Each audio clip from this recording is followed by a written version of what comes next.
Hôm nay Sài Gòn trời nắng quá đẹp và Dương lại đi xem triển lãm đây các bạn.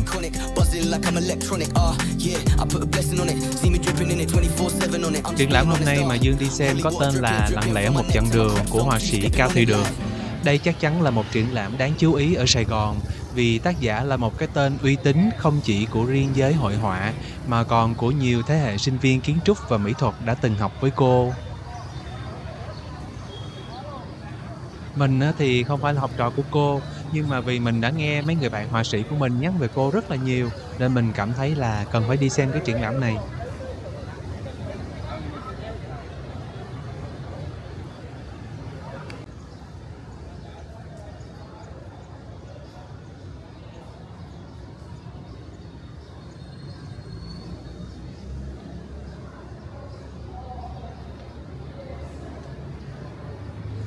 Triển lãm Lặng lẽ một chặng đường được tổ chức ở Bảo tàng Mỹ thuật thành phố Hồ Chí Minh.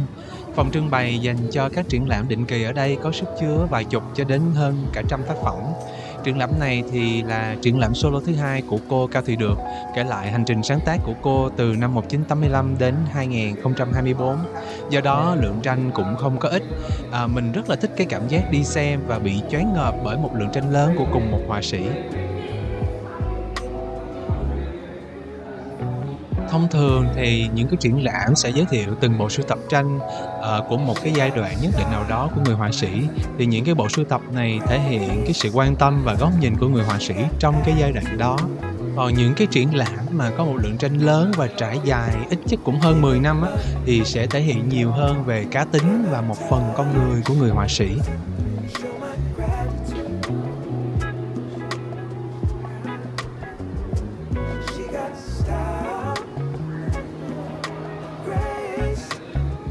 Ở đây thì mình đang đi qua một vòng tổng quan triển lãm của họa sĩ Cao Thùy Được và mình nhìn thấy có một sự thống nhất ở trong tranh của cô.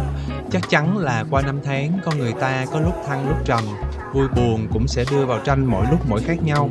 Nhưng mà mình luôn nhìn thấy ở đây có một cái bảng màu đầy sức sống và bố cục chắc khỏe trong tranh của cô.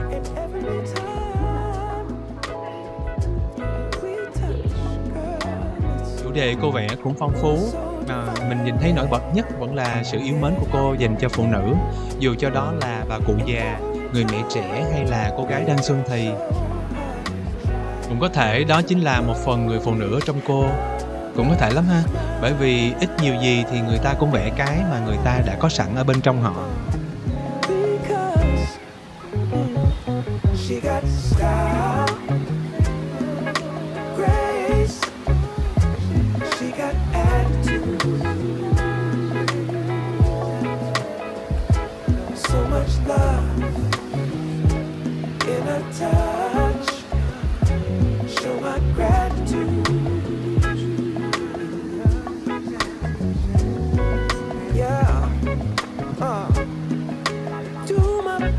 Make sure you know it.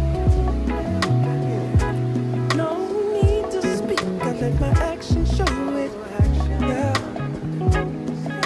All is peace whenever we're together. Sun shines on us, never mind the weather. No, and every time we touch, girl, it's so divine.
đây là một góc họa sĩ trưng bày những ảnh chụp kỷ niệm qua nhiều giai đoạn trong cuộc đời cô, từ lúc còn là sinh viên mỹ thuật tới những chuyến đi sáng tác cùng bạn bè.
Để xem kỹ và tận hưởng từng cái tác phẩm thì mình cũng mất cả buổi mới xem hết cái triển lãm của cô.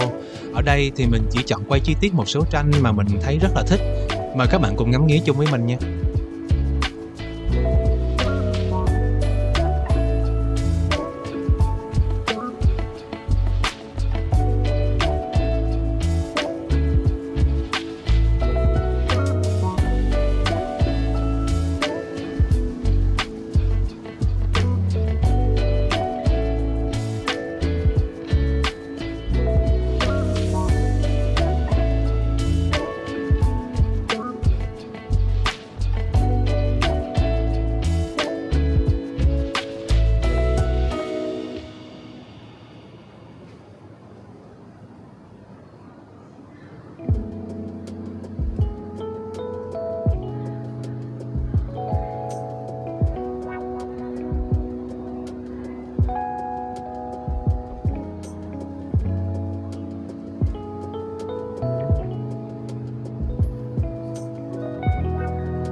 She got style,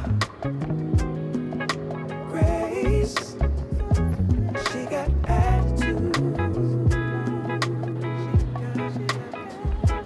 Feel it much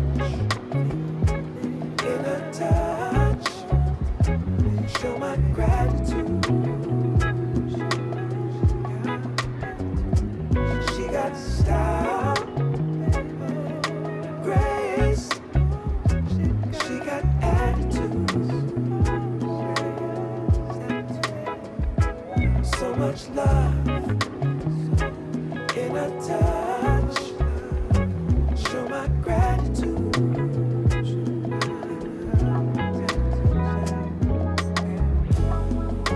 And every time we touch, girl, it's oh, it's so divine, yeah, yeah. And every time we try so hard to blow each other's mind, because she got style, grace. She got attitude. So much love in her touch. Show my gratitude. Yeah. Do my best to make sure you know it. No need to speak, I let my actions show it. Yeah. All is peace whenever we're together. Sun shines on us, never mind the weather. No, and every time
Đây là bức tranh mưu sinh mà mình cảm thấy xúc động nhiều khi mà xem ở triển lãm này.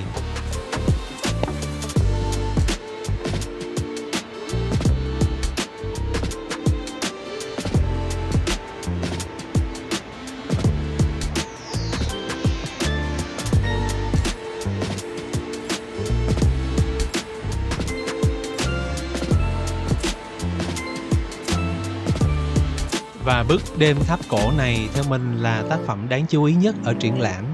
Mình thích cái độ phức tạp về bố cục và sự phong phú về mặt nội dung trong tranh. Bản màu của bức tranh cũng hợp với gu cá nhân của mình hơn là nhiều tranh khác ở triển lãm. Cuối cùng là mình cũng cảm thấy yêu mến những nhân vật mà cô vẽ trong bức tranh này.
Với bức Đi Chợ Sớm này thì mình lại nhìn thấy có tính nhiếp ảnh, tức là tính khoảnh khắc ở trong tác phẩm. Và điều đó nó một phần nào đó làm cho mình cảm thấy có sự đồng cảm với bức tranh này.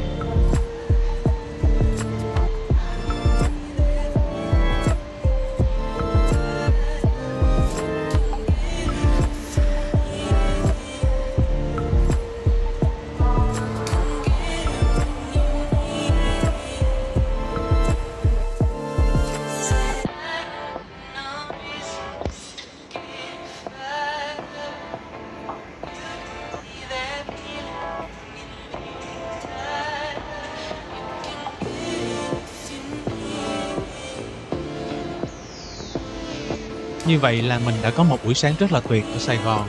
Trời nắng đẹp và triển lãm tranh hôm nay mình xem cũng tươi tắn nhiều sức sống.